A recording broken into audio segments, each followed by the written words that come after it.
Welcome to Uber Drivers Pickup Part 2. So, your application is blurry, they says. So, yeah, you have to resend it. But for them to reply takes time. Okay.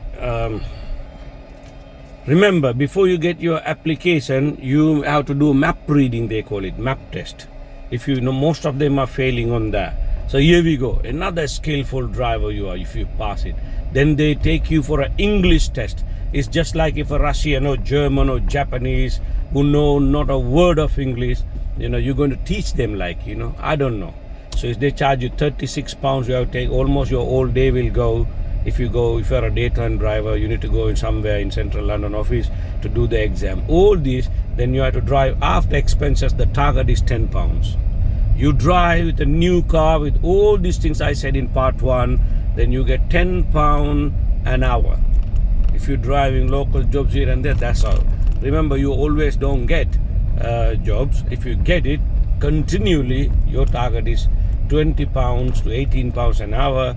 You minus your car, if you are finance or whatever, car money, petrol money, insurance money, road tax money, PCO money, all that you do it, you go only £10 an hour. That is absolutely ridiculous, isn't it?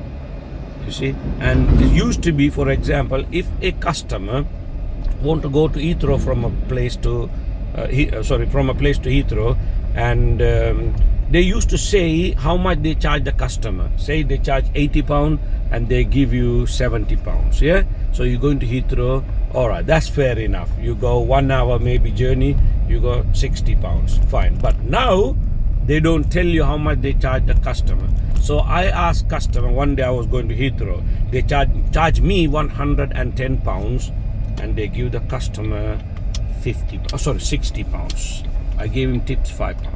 Yeah, £60 they pay customer, charging me £120. So the app put £50 in their pocket just to connect me and the driver. You see how this is a big mafia game, man. I'm telling you, it's better off. But if you can't say you are a dumb, because if you go for map reading, you need to be clever, to pass that test. Plus, you need to go English test.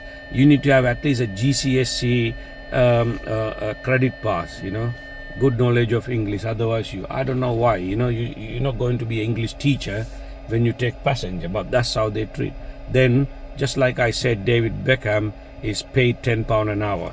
That's how it is. Yeah, man, I'm not saying we are good like David Beckham in football, but you're not giving license to everybody. You choose people who are good in all that test I told you. Then what's the point you getting £10?